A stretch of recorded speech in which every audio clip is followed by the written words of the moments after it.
Bonjour à tous et bienvenue sur boursicoté.com pour cette nouvelle analyse technique des principaux indices mondiaux avec donc une invalidation de la poursuite du mouvement haussier sur le CAC 40 Global Return, donc le CAC 40 GR qui nous permet de voir un petit peu les mouvements dividendes réinvestis. Donc ce que l'on voit ici surtout, c'est que nous avons une impulsion qui a consolidé. On a tenté de repartir à la hausse ici. On a marqué un gap, mais ce gap, eh bien, avec un point haut ici qui se situait à 23 320 et un point bas ici en clôture qui se situe à 23 335, on a quelques points un petit peu comme sur le cash qui subsistent. Donc tant que cette zone de gap reste ouverte, eh bien, on a une légère option positive. On est certes au-dessus de la moyenne mobile 20 exponentielle, mais il n'y a pas eu de contact avec la bolle supérieure, donc c'est relativement neutre et on considère toujours que ce mouvement est technique.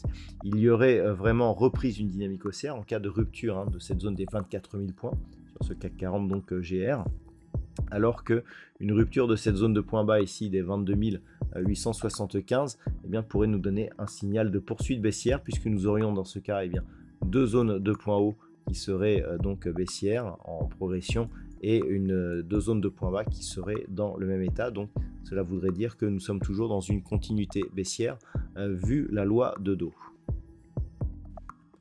Sur le DAX, nous sommes dans une configuration assez similaire, si ce n'est que le gap ici qui s'est ouvert entre mercredi et jeudi a été comblé. Alors attention, le gap, le CAC 40 et le DAX n'ont pas les mêmes horaires de cotation, ce qui peut expliquer justement que en cotant un peu plus tard, le DAX ait eu le temps de combler ce gap. C'est aussi le cas si on regarde les futurs sur le CAC 40.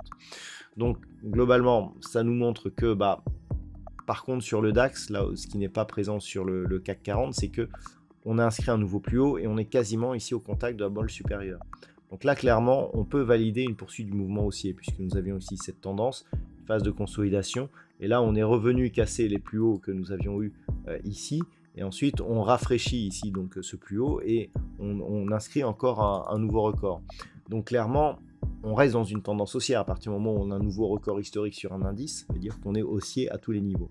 D'un point de vue court terme, le fait que l'on ait un quasi-contact vol supérieur et que l'on soit au-dessus de la moyenne mobile 20 exponentielle reste positif pour l'instant. Il faudrait casser ici cette zone proche des 18 220 pour avoir un vrai signal de retournement, voire même un double top qui pourrait nous ramener ici sur cette zone des 17 650 points. Mais tant que l'on reste au-dessus de ces niveaux, ça reste positif sur l'indice allemand. Sur l'Eurostoxx 50, nous avons une invalidation du mouvement puisqu'on était parti à la hausse et on est revenu sur un niveau très proche de l'ouverture de la veille. Donc clairement, on a invalidé, l'impulsion qui avait été faite. Lorsque l'on regarde un petit peu ce qui se passe, on est ici sur une zone de résistance oblique qui arrive sur les points hauts significatifs de tendance, mais qui est baissière. On n'a pas cassé cette zone, on a même l'impression ici qu'on a une accélération de la baisse puisque les zones de points hauts sont de plus en plus éloignées de cette résistance oblique. Donc grossièrement, pour l'instant, à part d'un point de vue très court terme, où on a un petit mouvement haussier mais qui n'est même pas confirmé puisqu'on n'a pas de nouveau plus haut significatif par rapport ici à cette zone de début septembre, on est neutre puisqu'on n'a pas eu non plus de nouveau plus bas, mais il faudrait casser au minimum ici cette zone de résistance oblique et cette zone ici de points hauts et la zone ici des 5000 points. Si on est au-delà des 5000 points sur l'Eurostoxx 50, là clairement on pourra dire que l'on repasse dans une tendance haussière et que l'on sort ici de cette petite dynamique baissière. Sur les indices américains, nous sommes sur des nouveaux records. Alors il n'y a pas eu de nouveau record aujourd'hui, mais hier on a eu ici un mouvement qui a marqué une hausse assez marquée et puis qui s'est stabilisé. On n'a pas de retour à la baisse comme ce que nous avons en Europe. Cette zone ici des 5660 points, elle a été franchie. Cette zone qui était résistance a été franchie et donc pourrait maintenant devenir support. Donc clairement, au niveau de la dynamique même, on voit que l'on a une progression au niveau des histogrammes du MACD. Très peu de volume aujourd'hui, mais globalement, eh bien, ça reste donc positif tant que l'on reste ici au-dessus de cette zone des 5660 points. Il faudrait même avoir un retour ici sous cette zone des 5400 points pour avoir un vrai signal de retournement de tendance.